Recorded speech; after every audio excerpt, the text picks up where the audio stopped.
Everyone is familiar with the train transports that carried the Jewish people to destruction in the Second World War. To coordinate the transport of millions of Jews on railways and into death camps with timing so precise that the victims walked out of the boxcars and into the waiting gas chambers required a computer. In the 1940s, however, such a computer did not exist. But there was another invention that could do the same job. The IBM punch card sorting system. IBM, primarily through its German subsidiary Deutsche Hollerith Maschinengesellschaft, or DEHOMAG, produced for Hitler some thousands of these embryonic computers. Card sorting facilities were established throughout Europe, and in every major concentration camp, Jews were moved from place to place, gassed or systematically worked to death, and their remains, their hair, their gold fillings, their spectacles, and their pets were catalogued, all with icy automation. The mechanized slaughter of millions of human beings, an unthinkable task, had become orderly, even banal. The unspeakable had become the unremarkable. After witnessing the trial of Adolf Eichmann in 1963, Hannah Arendt coined a new concept, the banality of evil.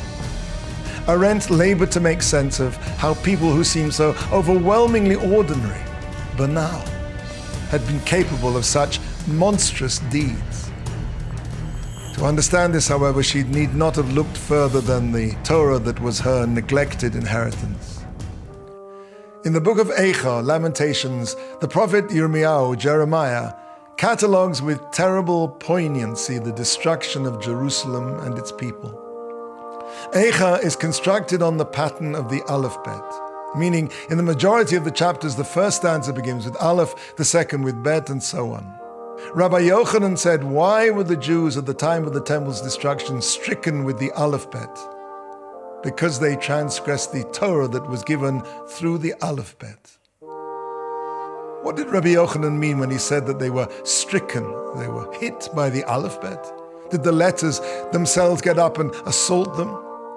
Also, why did he stress that the Torah was given through the Aleph Bet? Surely every book in the world is given through an Aleph Bet. Let us try and understand. Megillat Eicha, the Book of Lamentations, abounds with events so grotesque that they defy belief. Rabbi Yochanan's question, why were they stricken with the Aleph Bet, means, what did they do to deserve that the monstrous and the unspeakable should become part of the natural order of things as ordered as the alphabet? The parallel to the Holocaust is striking. Something completely outside all the boundaries of the natural, something monstrous beyond comprehension, became part and parcel of the natural order of things, no different from organizing a hotel or a factory.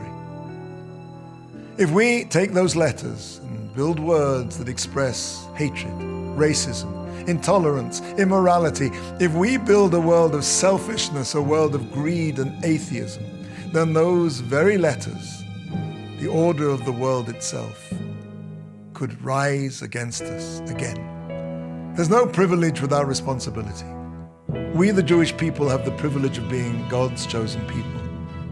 Our responsibility is that we must be a light to the nations, that our actions, our thoughts, our words should be illuminated by the keeping and the learning of our Holy Torah.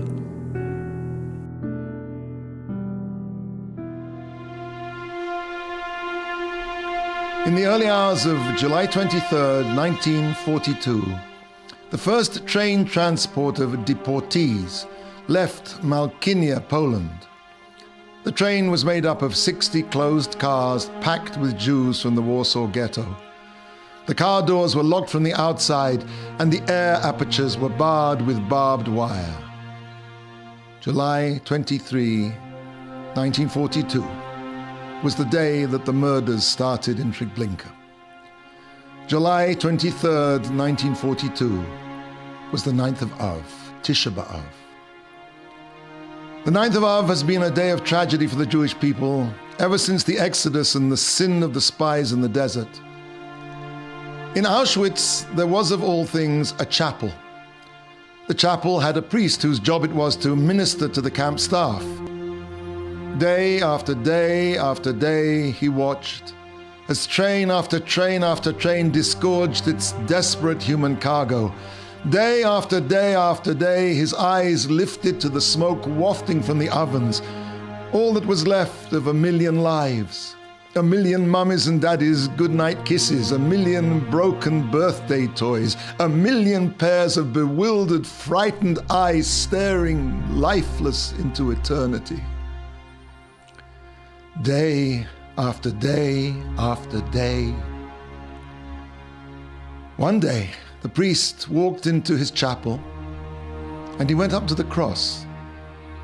He picked up the cross and slowly with his bare hands tore it piece by piece. He smashed the cross into nothingness, saying over again as he was doing this, "This is the people of God. This is the people of God." We usually think of a miracle as a cripple throwing away his calipers, or a blind boy, blind from birth, suddenly saying, "I can see, I can see." But there are other kinds of miracles. Rabbi Yochanan ben Zakkai lived at the time of the destruction of the Second Temple. There was unimaginable hunger in the land of Israel.